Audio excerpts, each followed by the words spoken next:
The Salvation Army, Virginia Peninsula, started back in 1898.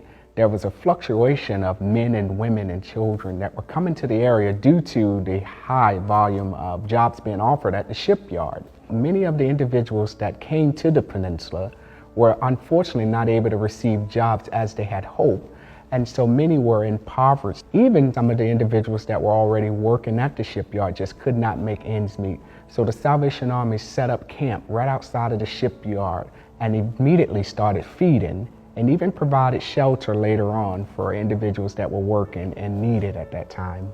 The Salvation Army serves anyone in need regardless of their background. As a financial advisor, I know firsthand that anybody can fall on hard times very quickly, especially due to health issues or loss of income.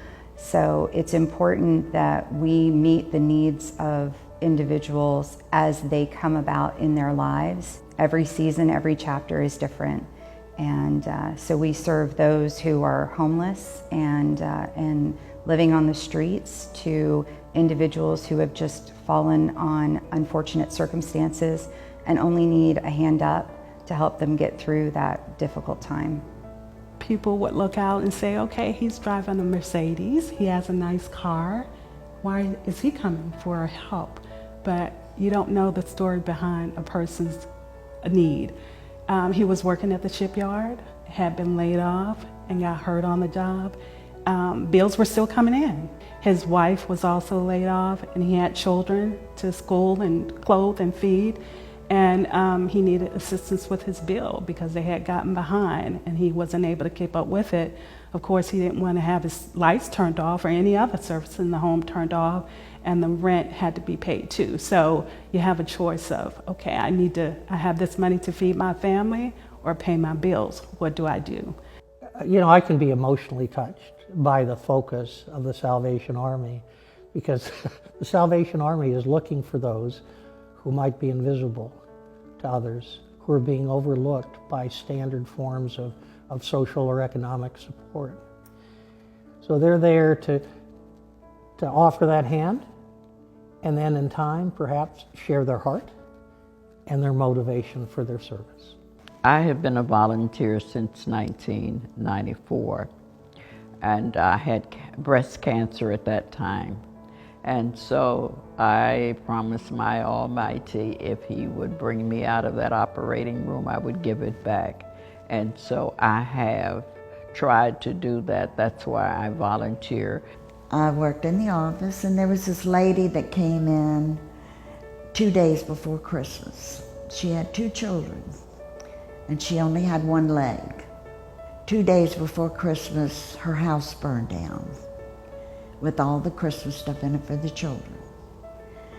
So I called some of the ladies from the Home League, the Salvation Army. They came in. We gathered together everything we could for them, and we put her in a hotel. Of course, she had no place to stay, and that case will stick with me forever. Salvation Army's provided so much for me. I've been playing volleyball here for about the past 8 or 9 years. And to look at what volleyball has done for myself and the group of folks that I play volleyball with, I'm not just talking about from the sport, but from who it's connected me to and who I've met along the way.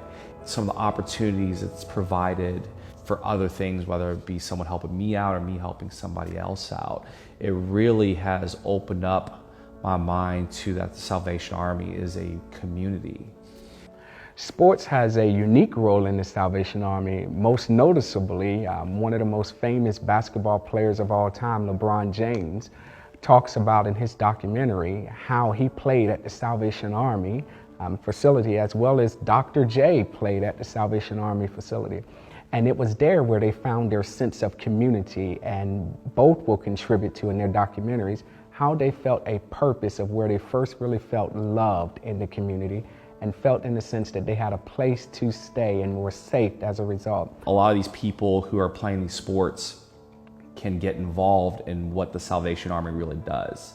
And that was my first opportunity to get involved in what the Salvation Army offers.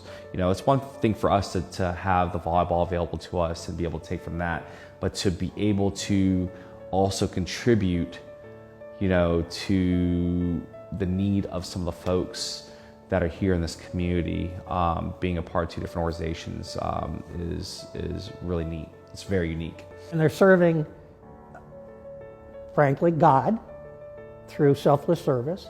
They're serving the needy, and then they're serving the entire community. If that looked like a cross, that was deliberate.